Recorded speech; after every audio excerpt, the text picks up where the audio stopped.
এটাকে তাল বলে। শ্রাবণ মাসে এই সময় তাল খুব ভালো পাওয়া যায়। তাল চেনার একটা রূপ আছে, দু রকমের তাল হয়, একটা কালো তাল, একটা লাল তাল। কালো তাল খুব মিষ্টি হয়, দেখবেন এই যে গাটা তার কালো হবে, এইটুকু লাল হলে কোনো অসুবিধা নেই, কিন্তু তার গাটা কালো হওয়া চাই। আর লাল তালটা মানে এই রকমেরই থাকে, এই রকম থাকে পুরো গাটা, ওইটা একটু তিতকুটে থাকে, কিন্তু এই তালটা খুব মিষ্টি হয়। আর তাল ছাড়ানোর নিয়ম হলো এই যে ওর টুপি, এই টুপিটা খুলে ফেলতে হয়। এই যে টুপিটাকে এমনি খুলে ফেলতে হয়।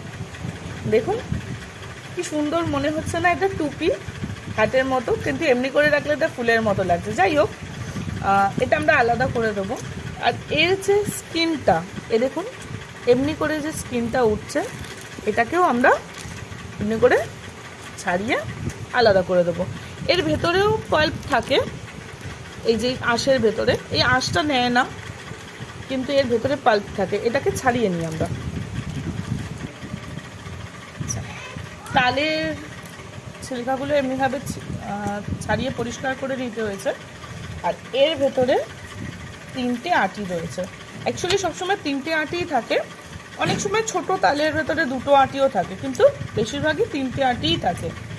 তো এইটাকে এবার আমরা জল দিয়ে চটকে নেব। এইখানে একটা, এই এলো 2টো, আর এবার এলো 3টে। আমার কাছে আরেকটা তাল আছে, তাড়াতাড়ি ওটাকেও পরিষ্কার করে।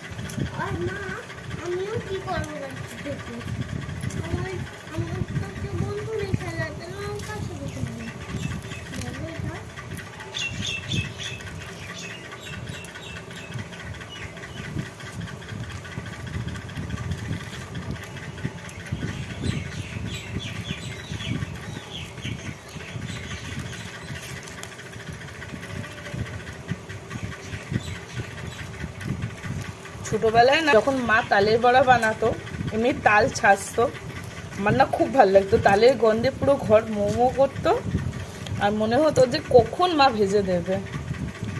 ছোটোবেলাকার দিনগুলো ভালো মনেই পড়ে।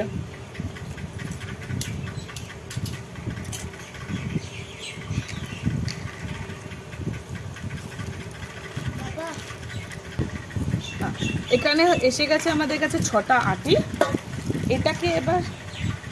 এটাকে এবার আমি কচলাবো একটু জল দিয়ে। তারপরে বেতের ঝুড়ি বা কুড়ুনি কিছু দিয়েই কুড়িয়ে নেবেন, মানে এর পাল্পটা বেরাবে। জল একটু বেশি করে নিতে হয় যাতে মাখাতে সুবিধা হয়। মাখালে দেখুন, এই দেখুন এর বেরিয়ে আসছে পাল্প।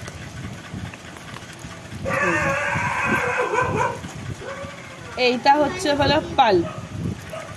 এমনিভাবে সব কটাকে ভালো করে আমি কচলে নেব, 2 হাত দিয়ে কচলাচ্ছি যাতে ভালো করে পাল্পটা বেরাতে পারে। এতে অর্ধেক কচলানোতেই পাল্প বেরিয়ে যায়। দেখুন এই যে অর্ধেক কচলানোতেই পাল্প বেরিয়ে যায়, তারপরে একটুখানি কুড়ে নিতে হয়। আমার কাছে বেতের ঝুড়ি এখানে অ্যাভেলেবেল নেই বলে, তাই জন্য আমি গ্রেটার দিয়ে কুড়ে নেব। আমার কাছে একটা ছোট্ট গ্রেটার আছে, তো আমি সেটা দিয়েই করছি।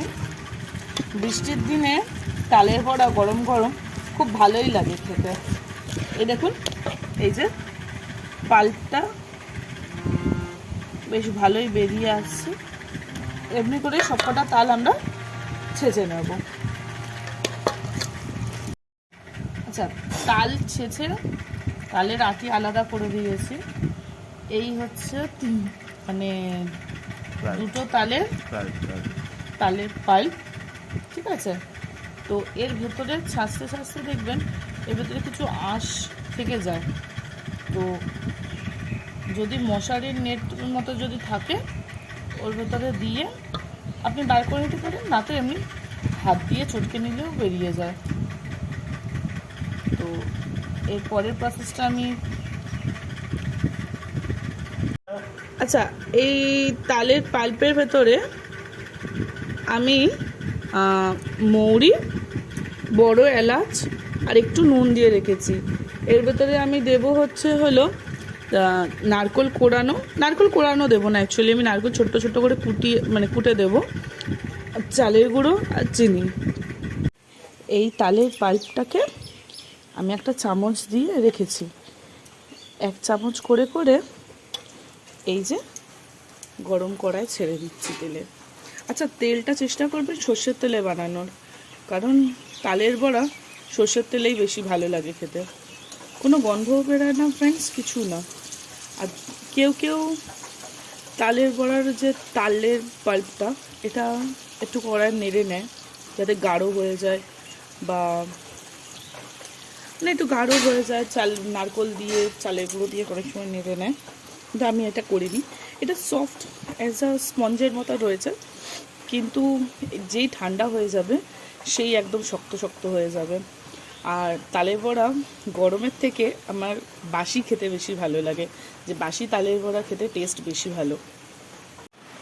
এই যে আমারটা গোল হয় না, চামচ দিয়ে দিয়েছি বলে গোল হয়নি, কিন্তু গরম গরম দেখুন এখনই শক্ত হয়ে এসছে একটু নামাতেই। গরম গরম তালের বড়া এখনও ভাজা হচ্ছে, এক স্টেপ, এটা প্রথম স্টেপ, দেখুন এখনই শক্ত হয়ে গেছে। তো আপনারা তালের কি কি খান? আর শ্রাবণ মাসের প্রথম তালে আমি বড়াই বানালাম। তো ভালো লাগলে প্লিজ কমেন্ট, লাইক, পছন্দ হলে লাইক, শেয়ার, কমেন্ট প্লিজ করবেন, আর সাবস্ক্রাইব তো একদমই করবেন। আর আপনারা কি কি বানিয়ে খাচ্ছেন সেটা বলবেন, আর তালের আর কি কি রেসিপি আপনাদের চাই প্লিজ, আমি যতক্ষণে কলকাতায় আছি ততক্ষণের মধ্যে কমেন্ট করে বলে দেবেন।